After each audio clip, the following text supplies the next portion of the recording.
I'm going to assume some of you have used VNC on Gray VDI, and maybe some of you haven't. So it's probably a good idea to start there and to give the background. So I just get rid of my intro slide there. So we're going to go to, this is all hands-on. So these are things that you'd actually do, is consult the VNC wiki page. If you haven't gone through this wiki page in detail yet, then at least this will be a bit of an intro. Probably will go a bit too fast, but you can go right back to the wiki and everything is laid out really well here. It's this page has been stable for a long time. You've probably installed a client if you haven't on your desktop. So once you get your client installed, you then can connect to the Gray VDI machine. Now that's not the end of it, because not all software is suitable to run on the Gray VDI machine that you want to do visualization with. Sometimes you need to run it on the cluster. So there's instructions here which break it down in number 2, connect. So you can connect directly to the VDI system if you click on the Vdi nodes, follow the steps, or you could connect to a login node and run a graphics program there. It's there for convenience for a very simple program that you might try to run. Or you can connect into the compute nodes. And that procedure is a bit more sophisticated, but it's a bit more interesting.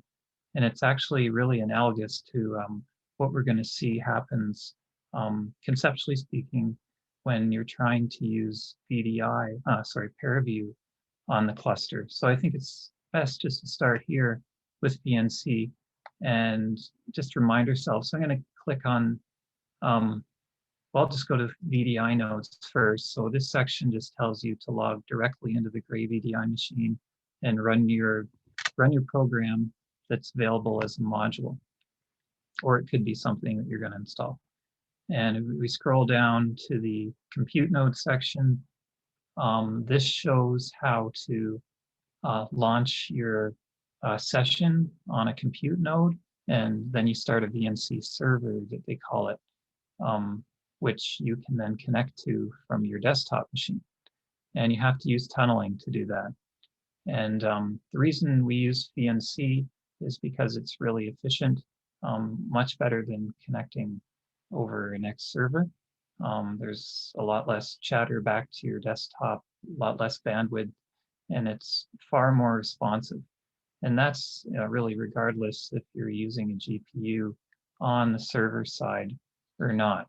Now, some software benefits a lot from using the GPU, especially bigger visualizations would warrant that. But a lot of things you do, you don't even need it.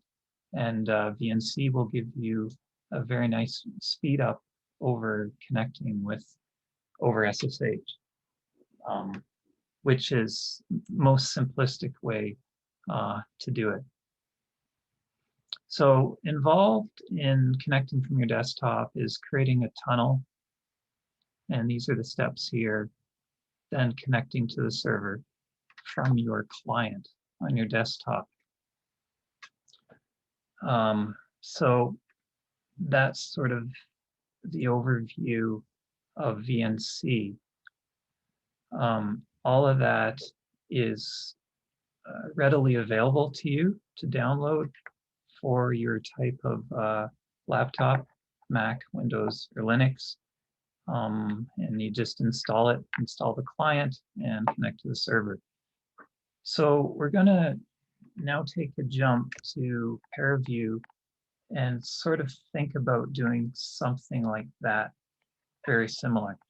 So if we go over to the, I'm just going to bring over the ParaView wiki page.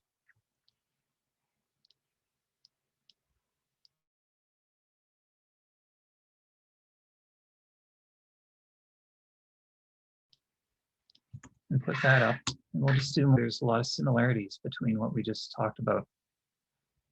So ParaView's an application, and it involves starting a server and then connecting to that server from your client, just like you did for VNC. And all the same elements are there. So you can connect straight into Gray VDI and run peer review, and that's the end of the story. That's the first thing that we would do, just like with VNC. Or you can start your peer review server on a cluster node if you need a lot of processors or you need a lot of memory, and then you can connect to it from your desktop. That's what this is all about. And again, there's steps very similar to the VNC page, involving creating a tunnel from your desktop to get through to the compute node. All the steps are there. And once you start your server, it's the same thing with VNC. You sort of identify which compute node it's on, and you plug that into your tunnel, and then run your client, and everything just works. But you're probably slogging through this wiki page, and your fingers are crossed, and everything goes right. You didn't make a mistake. So there is some overhead in doing that, and yeah, it's a little bit painful, but it's very efficient. So what we want to do instead is make the whole procedure simpler. So instead of running peer review on your laptop, a client, and then connecting to the compute node,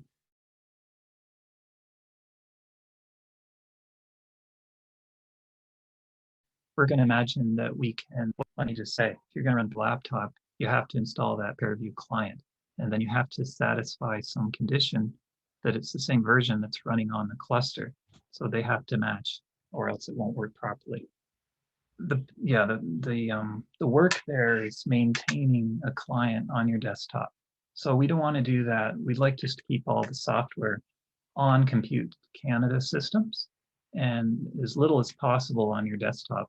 I think ultimately the goal is everything's on Compute Canada, and all your research is there. And if you drop your laptop, nothing's lost because you've got sysadmins backing up your data and professionals installing the software that you can just work with the matter of submitting a problem ticket.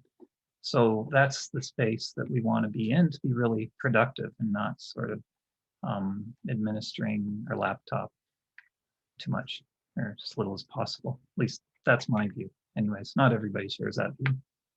But okay, so what do we want to do here instead? The idea is instead that we take advantage of, let's go back to the VNC wiki and go back up here. And what was really easy was connecting to Gray VDI with the client. So we're going to have to say that we'll always have to connect to Gray VDI with the client, which is pretty easy because that's a pretty simple piece of software to install.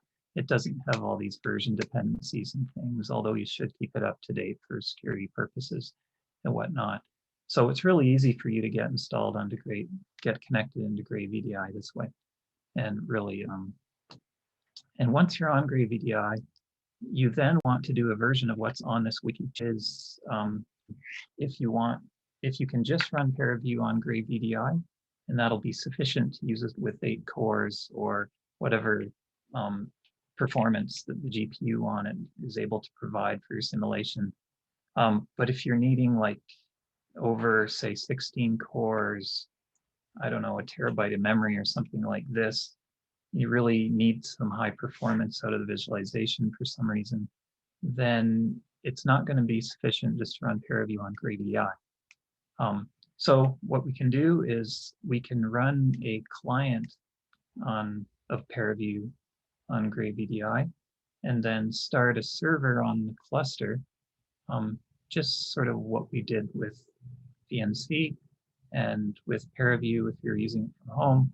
But now the pairing is done between Gray VDI and compute nodes.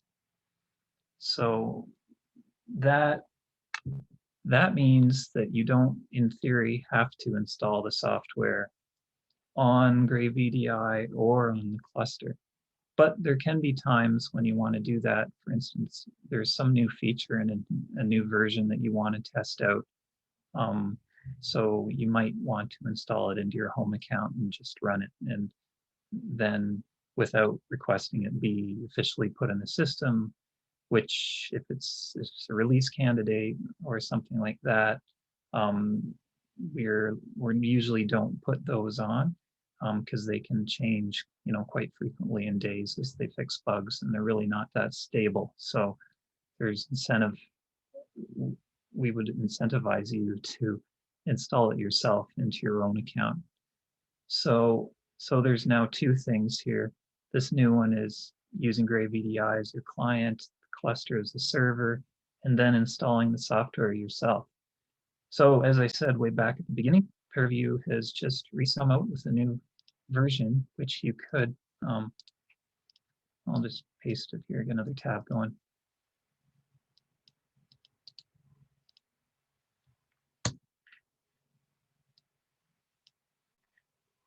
Right, so Pairview website, download, and we can look what's available.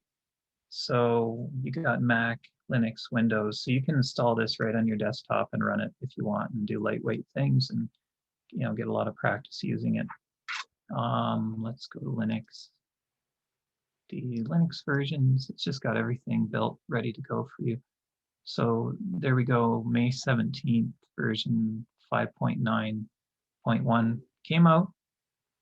And when I was sort of looking at this last night, I discovered that indeed it wasn't on the system. In fact, we haven't updated it for a while, and some of the versions that are there are not matching for the client server purpose. There's been some changes go on, but I won't get into the details because it doesn't really affect what we're going to do here. So it boils down to two versions of Pairview that we can install. So one is just the standalone version of Pairview, which includes the client server rolled into one, and that's similar to the one that you install on your desktop. So what I did was I downloaded that, which is highlighted, and then I've also downloaded the corresponding packages for what they call headless machines. These don't include any X graphics software inside of them, so they're not going to try to pop up a display on the desktop, and instead they're designed to send their information back to the client, which will be provided by the combined one here. So that's what's going on. So we're going to try to show two things: how to run this on Gray VDI, which is the combined version, and then how to use it to run a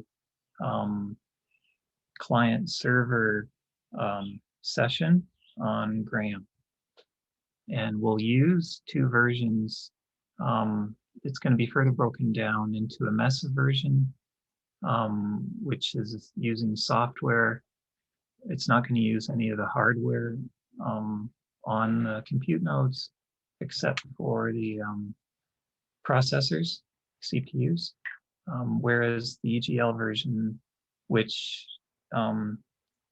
is different in the sense that it's capable, it has bundled within it capability to connect to the GPU that's on the compute node. So if you read through the Pairview documentation, there's different recommendations, and there is a comment in there to keep it simple. Just use the CPU version and make an estimate for the number of processors that would be most efficient when you use it based on the amount of memory. So if you had if your visualization is going to be 12 gigabytes, then you would use 4 gigs per core. So you'd use 3 cores, or if it was 16 gigs, we'd recommend you use 4 CPUs in parallel. to optimally visualize that. So that's what you can do with the OS Mesa, and it won't use the GPU, but most of the time it's going to be okay. All right, so I'm going to go to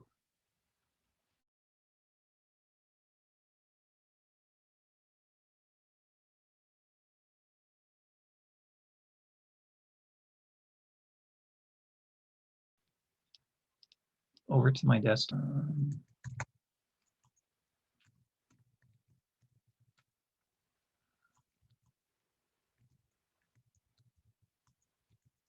So this is exactly what you might do. As I said, I downloaded the source, and I think I have already unpacked it here.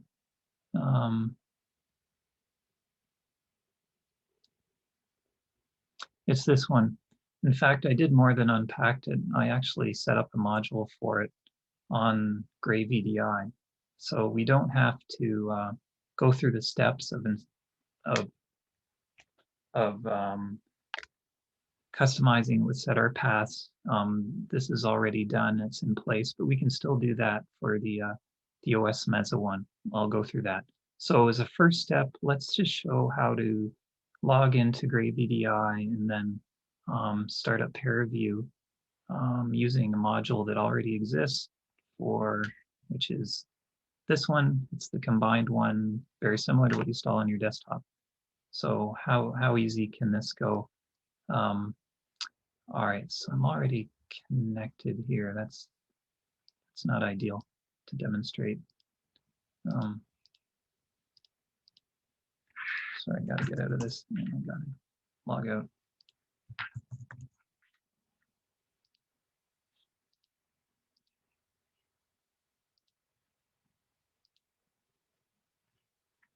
All right, so you sit down, turn on your laptop, and then let's see how fast we can get logged in and get running ParaView on Gray VDI.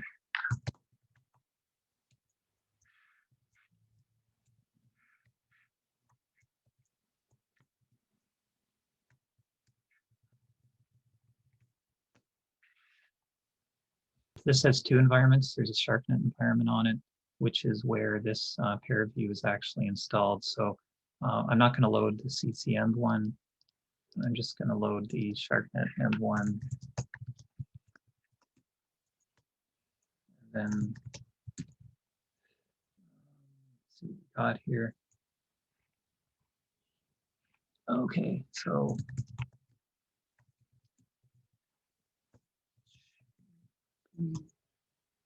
there.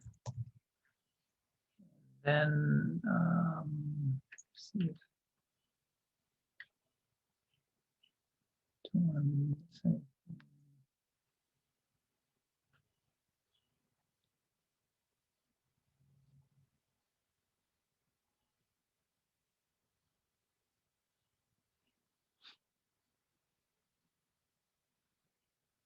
okay, so it started, and there it goes.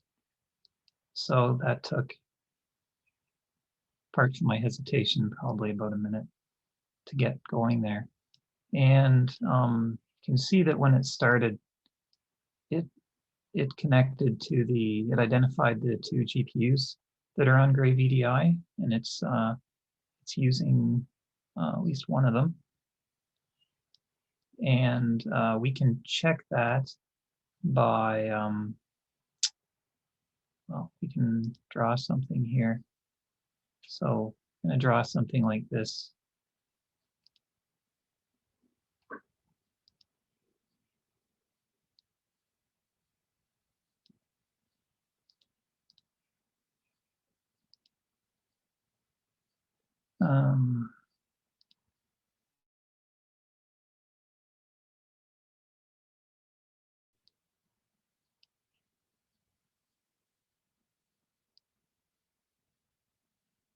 Okay, so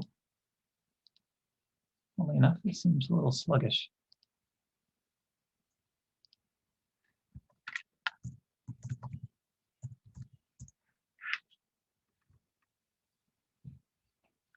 So there's a tool on these systems, which I think it's my internet connection. I don't think it's the simulation here.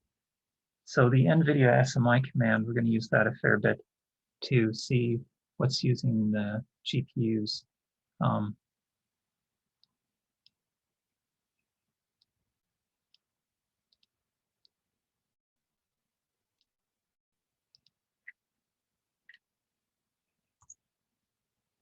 So as you can see at the bottom of this command, it is connected to the GPU. And if I disconnect from this,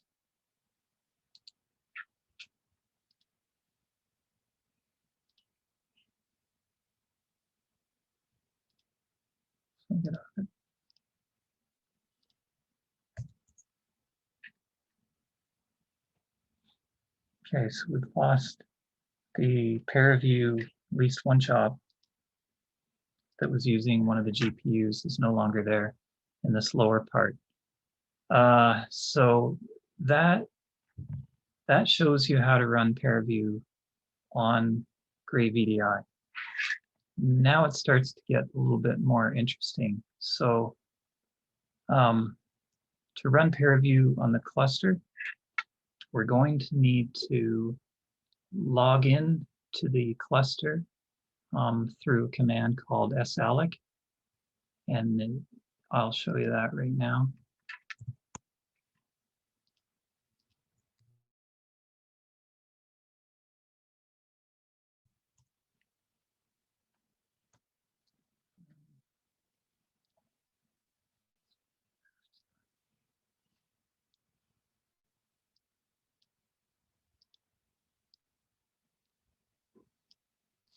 All right, so I'm gonna, in fact, I've jumped ahead a bit. What we need to do first is actually show you how to run the setrpass command on the package that we downloaded.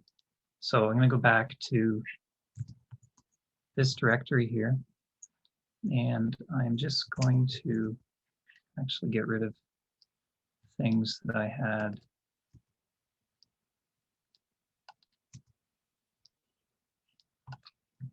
Before.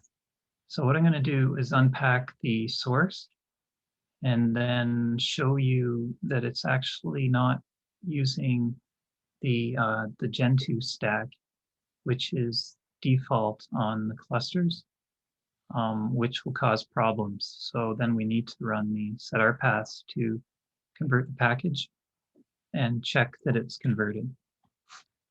Okay, so we're going to do the OS Mesa one first. So going to unpack it. So this is a step that you would do. It could be any package that you've downloaded. This is really what the email that went out was referring to. So I'm just unpacking this, which is about half gig. So it takes a bit.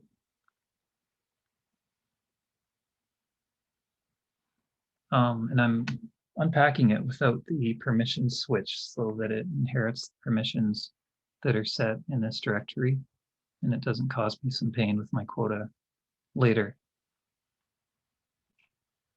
So you don't want to force it to preserve the permissions of whatever's in the tarball. That can be kind of frustrating. So that unpacked, and let's see, there it is in the blue.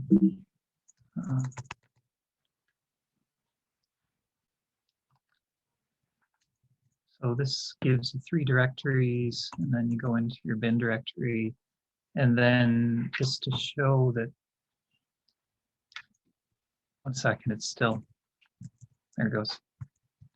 All right, so it's the Purview server that we're going to be running on the cluster, and so we want it to be properly using the software stack and not using the root Linux file system. So basically things like /lib or /user, we don't want it using those. We want to use it wherever those are located for the default operating system on Graham. So, and if you just check, you can see that it's using the interpreter from the base OS that runs on the cluster. Everything's installed inside this base OS. So this will cause us grief later on. So we need to patch this whole package. So, and you'll see what the interpreter that it's going to use when it's done. And that's how you check it to make sure that it's actually looking at the right one. So I'll just, suppose I could jump over to the, 1 second.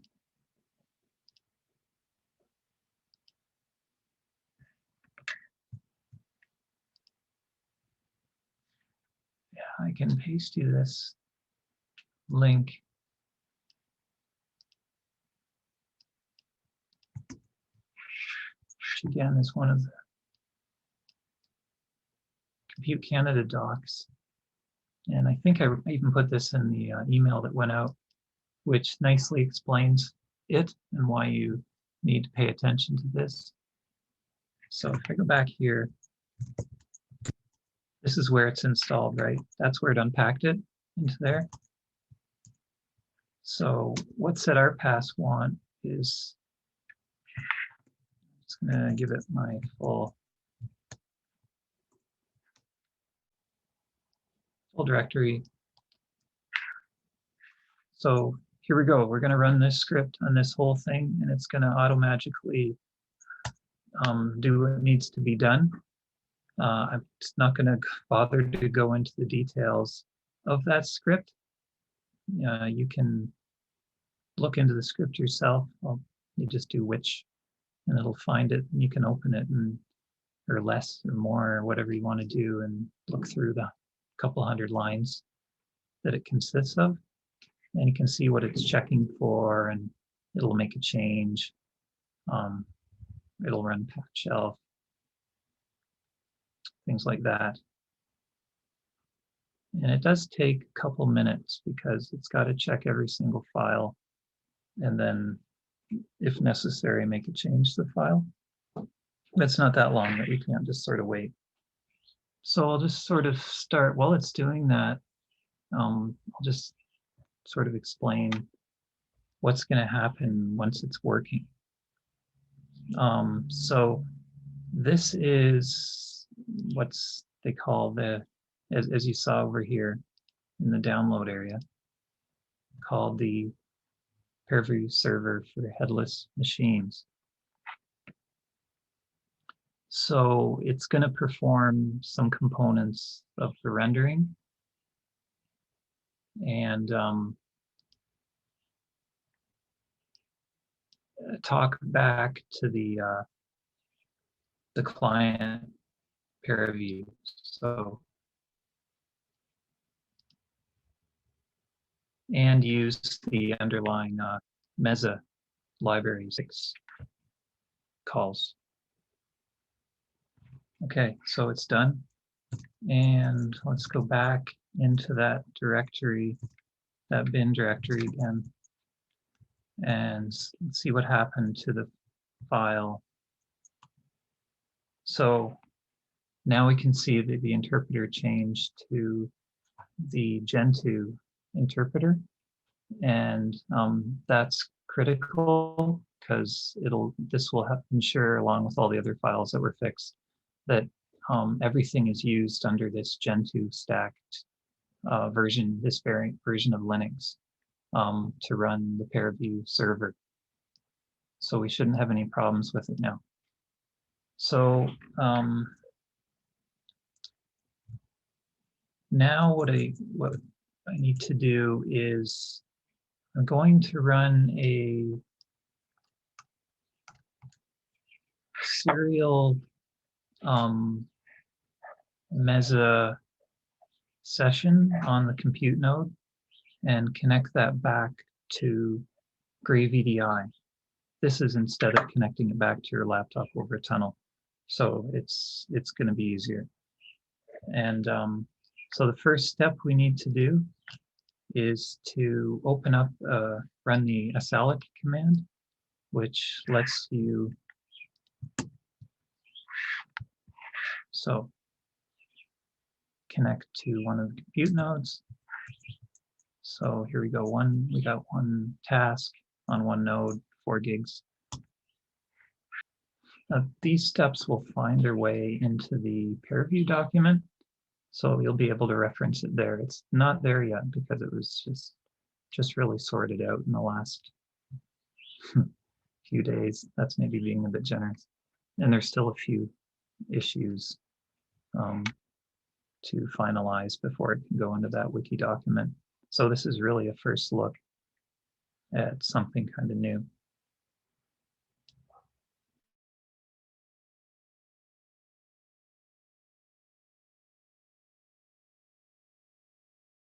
So let's do that. Sort of need to set up your VDI with the windows, which we can demonstrate.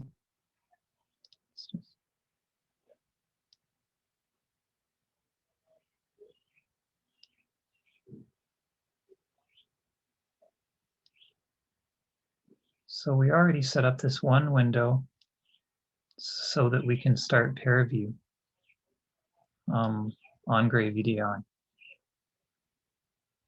So this will be your client. So we did that part. Now what we're doing there, once that compute node is reserved, we're going to run the server on that compute node. And we're going to tell it to connect back to see this peer view that we're going to run on Gray VDI. That's our client. So we'll tell the server to send the information back to the client.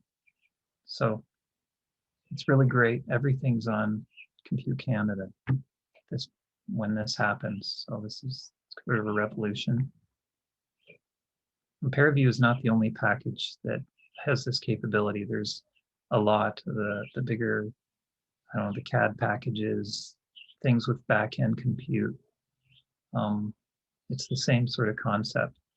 So once you sort of understand one of them, everything else just falls over, and you can just really start to make progress on things. But this.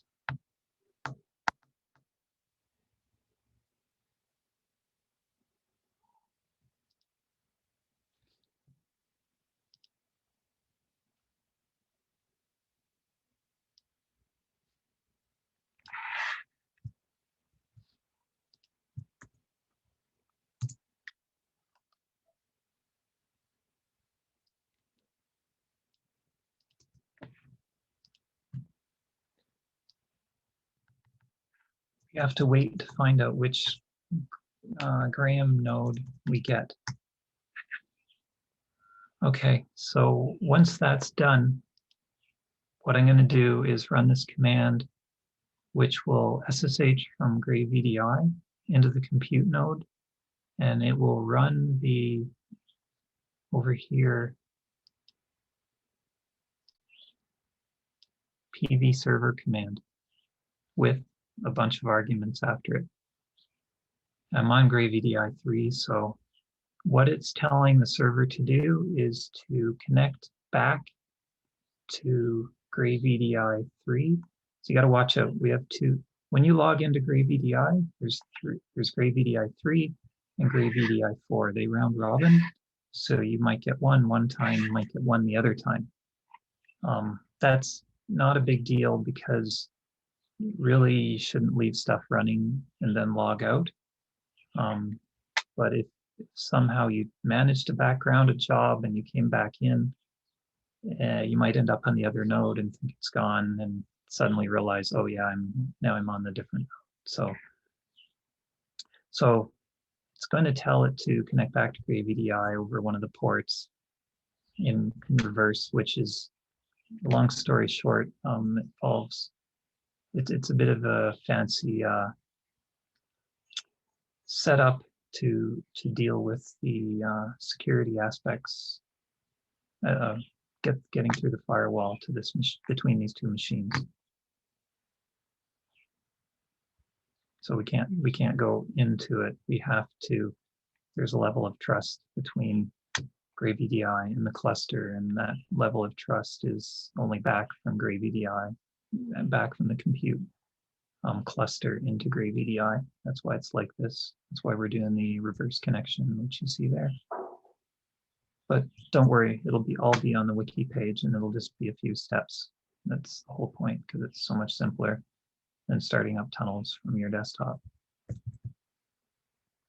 So I may not get to show it. I might only get to do this. Let's say if this is going to take 5 more minutes, then I might as well just go ahead and explain what I was going to do. And the next step, because we're already 1:45, would be running this ssalad command right there and putting in a number of cores that you might need. Remember, that's determined by the amount of memory that your visualization is going to use on the compute node, which could be very large. So therefore, you might need quite a few cores, 16 cores, 24, maybe even a full compute node. And it's possible to use multiple nodes as well. But for this, that will, for technical reasons, requires something that goes beyond this presentation that and I can explain that if it's somewhat interesting, is that here, when we establish the SSH connection into the node, I will have to enter my password to do that. We no longer have keys on public-private key pairs on Compute Canada, and these two machines don't share the same password configuration. For instance, if you SSH'd into one of the compute nodes, it won't ask you for your password. But if you SSH into Graham from Gray VDI, it asks you for your password. But that's perfectly fine for this, because this procedure will let you use up to a full compute node. And there's some compute nodes that have, I think, up to 3 terabytes of memory. So there's a lot to work with there, even if you only used one node. What else can I say? So yeah, with a slight change of this ssalad command, I can tell it to go to a node that has GPUs on it. And then up here on Gray VDI, we would SSH into that same node and start up a server with some slightly different arguments, which will be on said wiki page. And that will then allow the server to utilize the GPU hardware. To do that, remember that there's a different library over here. So you wouldn't be using the Meso library, you'd be using the EGL library if you're going to do this yourself. Now, hopefully these will end up into the Compute Canada stack, so that you'll just be able to module load them, whichever one you need. And improvement over previous, because this build is supposed to be complete, and no longer do we have to build it ourselves. So basically, the OS Mesa package is going to do the rendering and software, and the EGL, loosely speaking, is going to use the GPU. So it'll use the hardware, very expensive hardware that's available on the compute nodes, some of them. So that's why you have to request a GPU node. Otherwise, if you're not going to use a GPU node, of course you don't request one, because that would be a huge waste. So they're in short supply. Oh, there is something that's worth a mention while we're still waiting. There's a setting inside ParaView.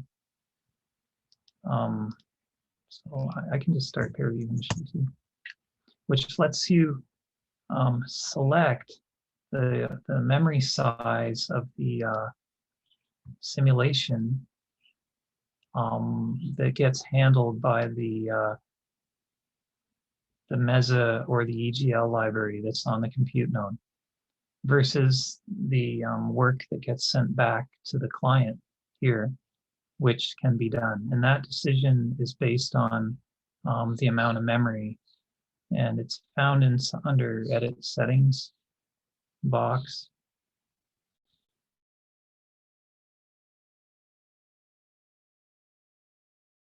There under Render View. There under View, and it's called the Remote Render Threshold. So if you have it set very small, as it gets smaller, more work is done on the compute node. So that is megabytes. That's probably 30 megabytes. I'm getting it correctly. So basically the small amounts of work that need to be done involving small amounts of memory can fairly efficiently be just sent straight back to the client and handled by the client. So they don't need to be done on the compute side. So if you do set this down to 0, then it would force all the rendering to be done on the compute node. And you would see that activity, which we're not going to be able to see at this rate, take place either on the processors on the compute node or the GPUs.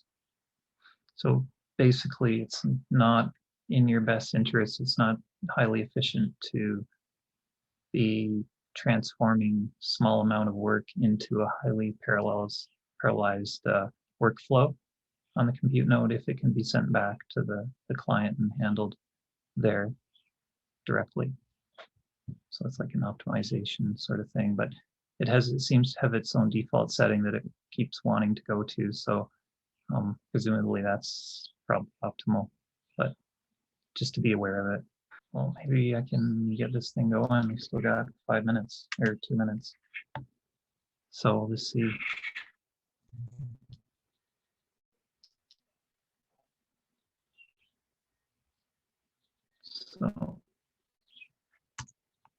So look, I did all this all right. It's going to start to spit out some connection attempt messages.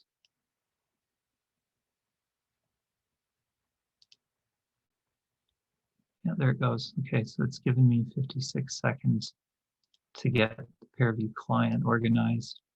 So what we do is you want to connect. So you go into connect, and then this was Gray 285. So you have to add a server that you're going to connect to. And so we go remote host, give it a name. It's all pretty easy. This is a special setup. It's this reverse connection thing we have to do. And that's the port. That's right. That's the one I specified. And then I've run that SSH command manually. There's a window here to do that inside PairView, but you can't. All right, so it's looking good. I'll just hit connect. And now let's go back to these windows. So it's established, it's stopped sending those connection attempts from the compute node onto Gray VDI. And in a second, this little message is going to disappear. And you can see the lower window says that it's accepting connections. So that's all good. There's no error messages anywhere. And we're now up and running with the latest version of PairView. Woohoo, that's pretty exciting stuff. And so we can create an image and the compute node. So just with CPU though, it's not the GPU thing. So what generally suggested is to go into this,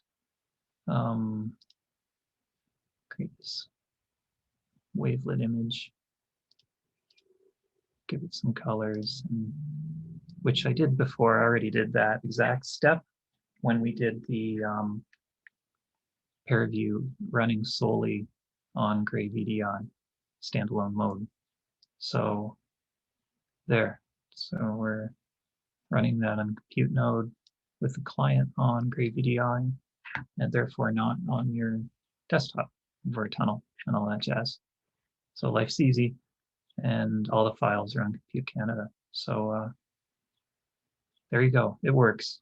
And I can tell you that it's just a few more things to make it work with a lot of cores and a lot more memory. It's just changing your SLIC command and tweaking this thing a bit. So thanks a lot, guys. Have a good rest of your day. Hope to see you again. Stay safe.